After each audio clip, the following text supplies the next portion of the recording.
Hey everybody, welcome to the Exploring Revelation podcast. I really appreciate those who have been joining us. We've been getting new listeners every week. It's been fun to see the podcast grow little by little. I know that some were really wanting us to get to the text itself, and it seems like there's a never-ending number of things that we could mention before we dive into the text. I think we've given, though, a pretty good preface in the last several episodes.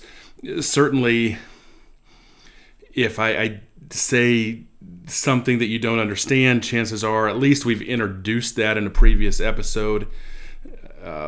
So here we are in the first chapter of Revelation today. We're going to look at we're going to start looking at the first three verses in this episode. The first three verses here are interesting, and then they speak of John, the author, in the third person, which is different from the rest of the book. Actually, we see something similar at the very end of the Gospel of John in chapter 21, verse 24.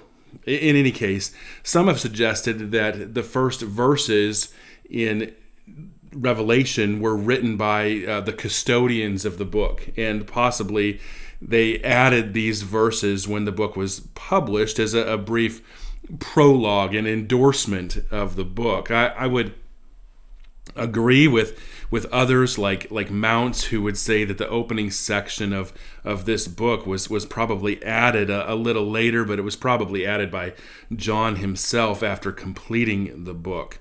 That seems to make the most sense. In any case, just in case you don't have a copy of these verses in front of you, let me just read them for you so you kind of can tell what we're talking about. Now the revelation of Jesus Christ, which God gave him to show to his servants the things that must soon take place. He made it known by sending his angel to his servant John, who bore witness to the word of God and to the testimony of Jesus Christ, even to all that he saw. Blessed is the one who reads aloud the words of this prophecy, and blessed are those who hear and keep what is written in it, for the time is near. Now, we're just going to take and walk through these verses, and we'll get as far as we get, as far as time allows us today. And having said that, I'm sure that we're not going to deal with every single little thing here. So if you have questions, if this brings up other points or other thoughts or even things that you might think is a little bit of a tangent, I would encourage you to ask those things. You can go on to exploringrevelation.com, send me an email, or you can just send an email straight to coltr@gmail.com. That's COALTR @gmail.com.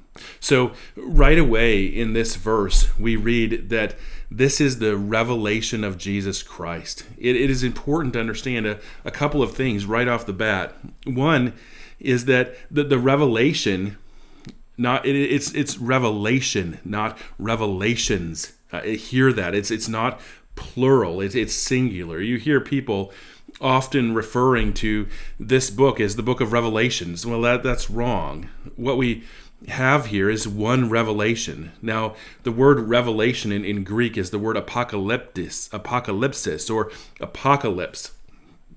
And the word is made up of two other words. One means to hide or conceal, and the other means from. So the idea is moving from what is concealed to what is uncovered, to what is disclosed, or to what is revealed. Now, we've said this already, but at this point, I want to say it again, and I'll say it probably again and again as we move through this text, and that is the purpose of the book isn't to hide or make things more complicated or to conceal things or to hide things. The fact is, the book, it's a book that should be expected to be understood. One scholar I read said that this isn't a book of hallucinations that we're expected to make some sense of. It's not some abstract thing. The stated purpose of the book from the start is to uncover, to disclose, to reveal. So the point here is that this book is meant to be understood. Now, the question is, what is uncovered? What is revealed? Well, there's a little debate here on how this is worded. The revelation of Jesus Christ, the Greek, as far as I understand it, allows that Jesus Christ could either be the subject of what is being revealed or the one that is doing the revealing. At this point, we need to understand that all of Scripture is about Jesus because it is the story of redemption, and that centers on Jesus Christ. In other words, what is being uncovered here, that the primary character is going to be Jesus Christ. There is a sense in which all of Scripture is about Jesus. Is that what this first part of the verse is saying, though? I don't think so. I think that it's really clear here, and I think it'll be abundantly clear as we move through the text, that this is a revelation from Jesus Christ. It was given to him by the Father, the revelation of Jesus Christ, which God gave him. God gave it to Jesus to show the servants the things that must soon take place.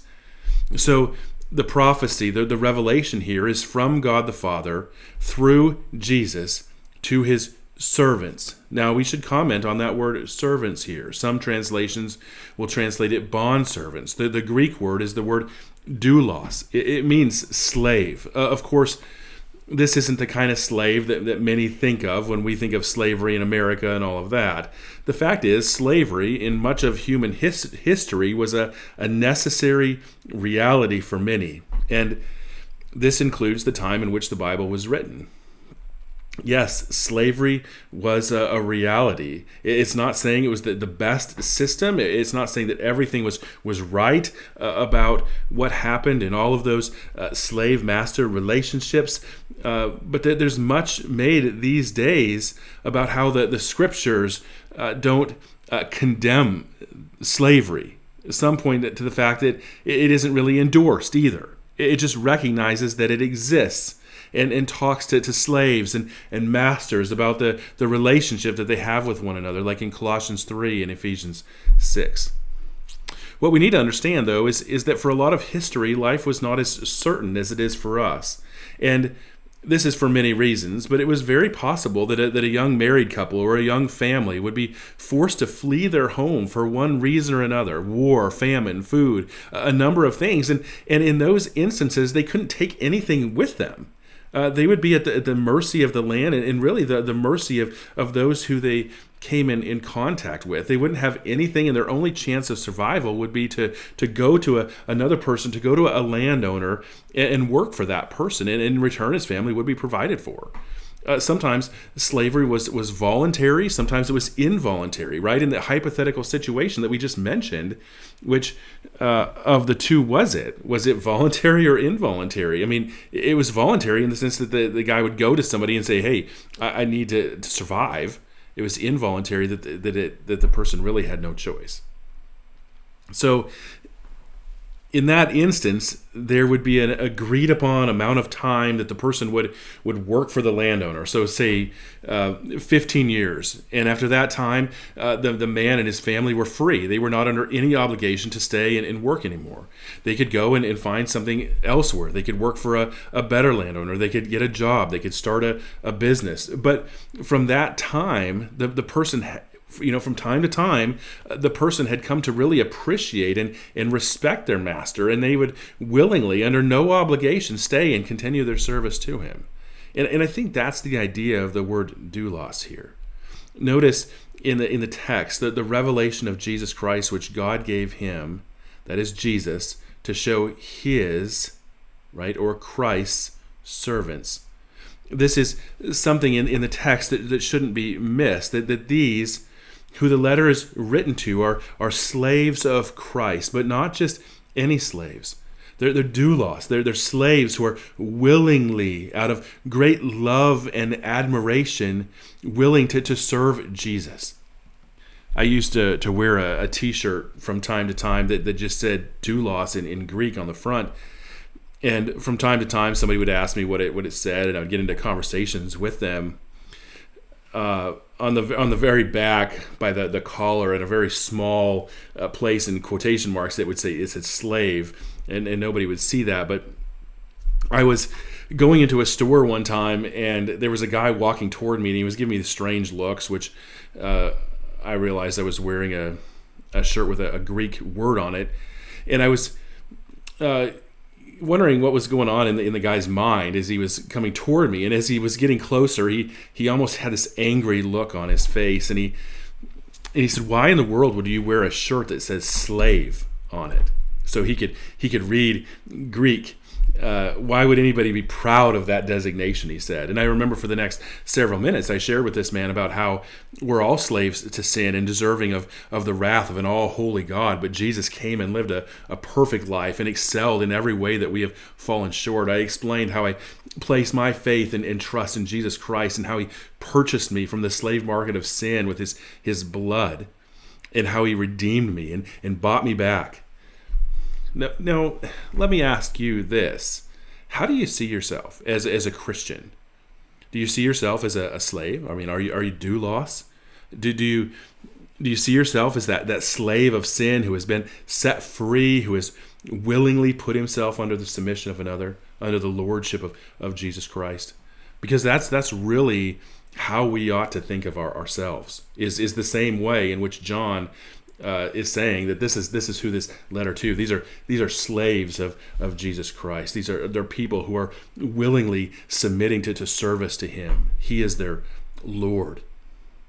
I think there's something else here that we shouldn't miss, and that is that John, when he referred to his servants here, his slaves, he's speaking of this audience who this revelation was given to. God the Father gave it to Jesus, who gave it to Jesus' servants, right? So the question is who are these servants? It's a reference to all followers of Jesus Christ throughout time. Is that what we should make of this? I would say the answer to that question is yes and no. It's all believers throughout time. There's a sense in which every letter in the New Testament is written to you and I.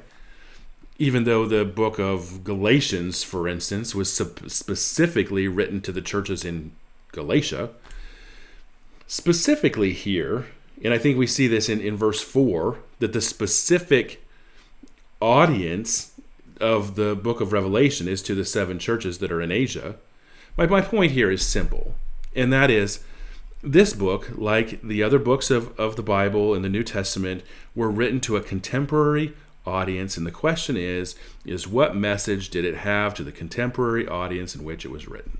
I think that's a really good question. I think it's really important as we go through the book of Revelation, because when we start understanding what impact it had on the message to the people in which it was written, that primary first audience, then we'll start understanding how it would apply to us today. Well, I think we're going to have to pick up here next time on this point, but I will say a couple things here before we're done. Notice in the text what the message was to the servants. It is that these things must soon take place. The word must here is interesting. It implies inevitability. That which will inevitably soon take place. So the future is determined by divine decree. That's here. The purpose of the revelation, the uncovering of that which must take place is in the sovereign hands to God. It is to reveal the things that must soon take place. That word must is important. So the understanding of this phrase depends on the interpretive framework that one has, right? This must soon take place. We talked about that in a previous episode, this idea of interpretive frameworks. You can always go back, you can check that out. But for the preterist, for instance, they would be pretty comfortable with this statement here, this must soon take place statement, because they would see what happens here as a fulfillment of something that was future to those who are being written to, but it happened in the near future. So for them, mainly the destruction of Jerusalem and the temple in 70 AD is what was being referred to. So that would have been soon. Now, some preterists, though, will date the book of Revelation after the destruction of Jerusalem, after 70 AD. And they would say that this fulfillment lies in the fall of Rome or the downfall of Emperor Domitian. That would be, I think, a minority, a minority of preterists. But another interpretive framework would be historicists. They don't have an issue here because they would see the fulfillment as starting shortly. Remember, historicists see the book of Revelation as history from the time of Christ all the way through until the second coming. So that the church age culminating in the return of Jesus. So these things are going to soon take place, but yet there's things that are way future as well. The spiritualist says that the time is always near because there's always things here that apply to everybody that is reading. There's principles here for every generation that's going through everything. So of course these things must soon take place. Are those the best ways to understand this? I mean, is that how the readers that would understand this? I don't know. I have questions there. But then there's the futurist, right?